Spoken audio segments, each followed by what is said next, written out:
Hi there, Malcolm here with my 138th Booktube video, and today I'll be bringing you my November wrap-up and December TBR. As usual, there's a nice tidy stack to get through, so let's get cracking. So first up is Into the Drowning Deep by Mira. This was a library book, hence the inserted photo, and as it was my book of the month, I have done an individual review on this, and so I'll leave a link to that below if you want to go and check out what I thought of this. And after I finished that, I then read Asterix and the Missing Scroll. Quite a new one, this one. It was published in 2015 with the new team creating it. And in this one, Julius Caesar has been writing his memoirs of his exploits of conquering Gaul. And of course, there was a certain village he didn't quite manage.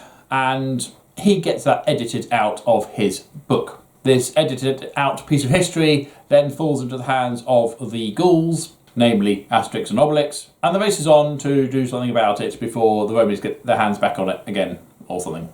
I don't know, I think the plot was a bit thin on this one. It's a bit of a stretch. The actions and the jokes were entertaining enough, but it certainly doesn't have the spark it used to. I'd say the illustrations are pretty good. They're not quite on par with the original, but as a copy, they're pretty good.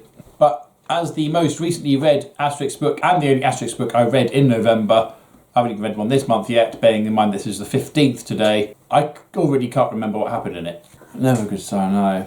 I would say buy it because the collection would be incomplete without it, but certainly if this was my first Asterix book I ever read, I wouldn't see what the fuss was about. And after that, I then finished reading Dune Messiah by Frank Herbert to my wife. With the new film coming out, we were quite keen on reading the original Dune, which we did, watched the film, loved the book, loved the film. I thought, oh, we'll continue the story with Dune Messiah. So, what happens in Dune Messiah? What did happen in Dune Messiah? Paul spent the entire time stropping around the place. Somebody who we thought is dead is back as some sort of zombie thing. And the focus, after sort of vaguely wafting about a bit, finally settles on somebody. I won't spoil who. Yeah, this really didn't know where it was going. The first book was thick, it was dense, had a lot of backstory, had a lot of world building in there, and some would say it's quite a tricky read. There's lots of what's going on in people's thoughts, there's a lot of political intrigue. This was almost written by a completely different author. Had none of the feel of the original book, none of the style of the original book, none of the intrigue of the original book. In fact, it took everything that was really good from the original and didn't use any of it at all. There were some big things that happened, but they happened off camera, so to speak, and we heard about them after the fact. And we're talking significant character deaths, significant events, nothing minor, major things that happen, and then it says, oh, by the way, this happened, and then we move on.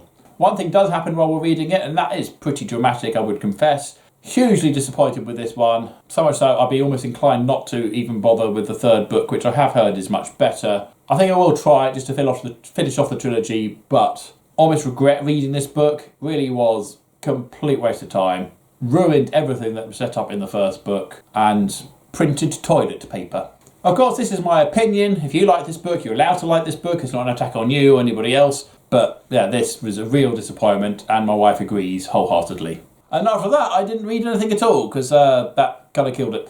That's not entirely true. I did read some short stories from this humongous book, the Mammoth Book of Best New Sci-Fi 18. This is a whopping great big book, and the thing with short stories is you can't just finish one and start the next one straight off. Well, I can't. You need to have time to ruminate over what you've just read and think about it, unless it was completely rubbish, in which case you move on to something else. So this took a lot longer to get through than I thought. I'm not even halfway yet. Most of the stories are really good, some are absolutely atrocious. Why are they in here? But because this took so long to get through, nothing else happened, which is a huge disappointment, but that's my fault. So there we go. So that was what I did read, sort of. So now moving on to what I'm planning on reading for this month. So you could go and watch November's TBR, and it's pretty much what I'm going to read this month was that month's TBR, because that didn't get read.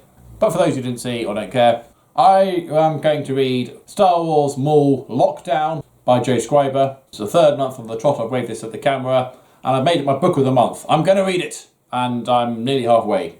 Bearing in mind this is the 15th of the month. Doing really badly lately. I have had a cold. Not COVID, not even Omicron per se I ate.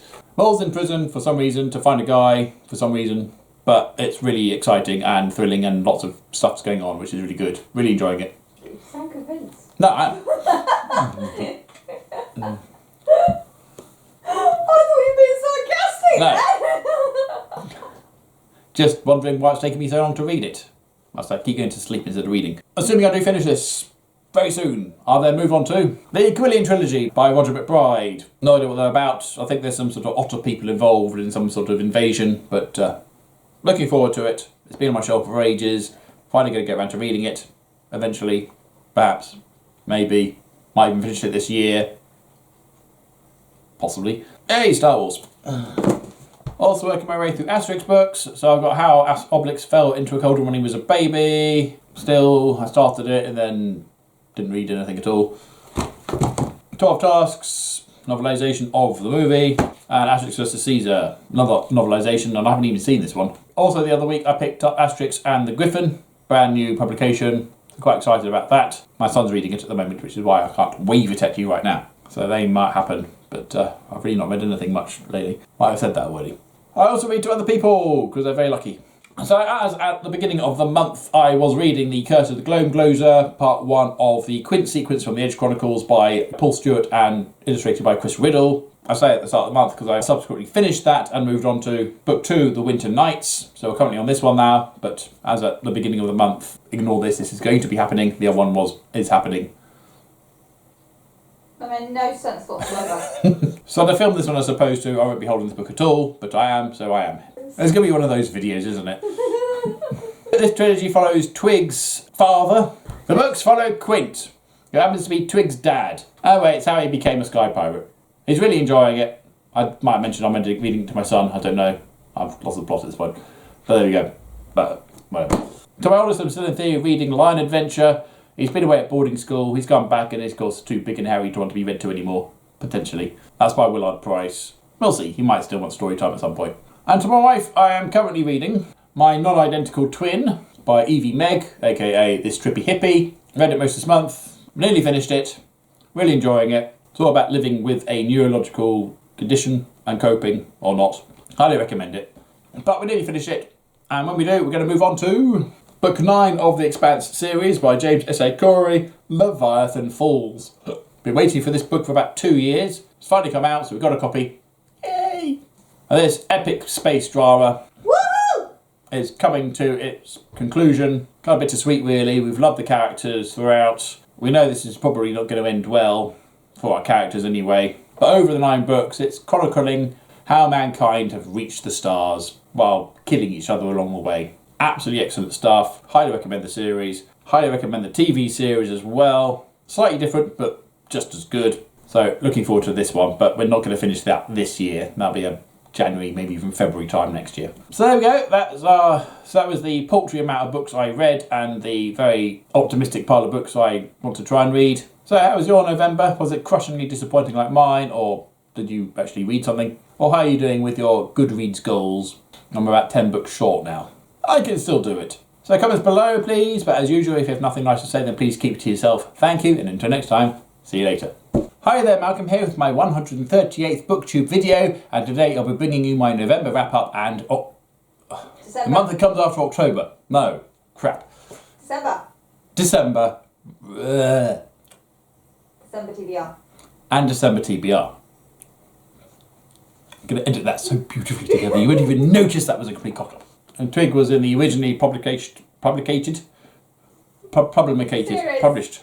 The originals, well, this is like the originals. First series. Chronologically, this is the first series, but it's written something crap. Publication order. But is published after the original. Crap, my brain has got some jelly. This chronologically is the first trilogy, but it's set after. No, it's not. But it's set before the third. It's written after. This chronologically is the first series of events of the Edge Chronicles, but is written after the first publicated books that were based after this one, but this was based before, and it's the grandfather of the son of the last cousin, and he lives in this little cottage next to his neighbour, who was the uncle. No. I'm being laughed at. Second cousin twice removed. Oh, father's brother's cousin's former roommate. Right. That's the one. You're not doing that all again, are you, please? Twig was written in the original... No, he wasn't written. Twig was in the original... Stop laughing. It's as hard enough as it is.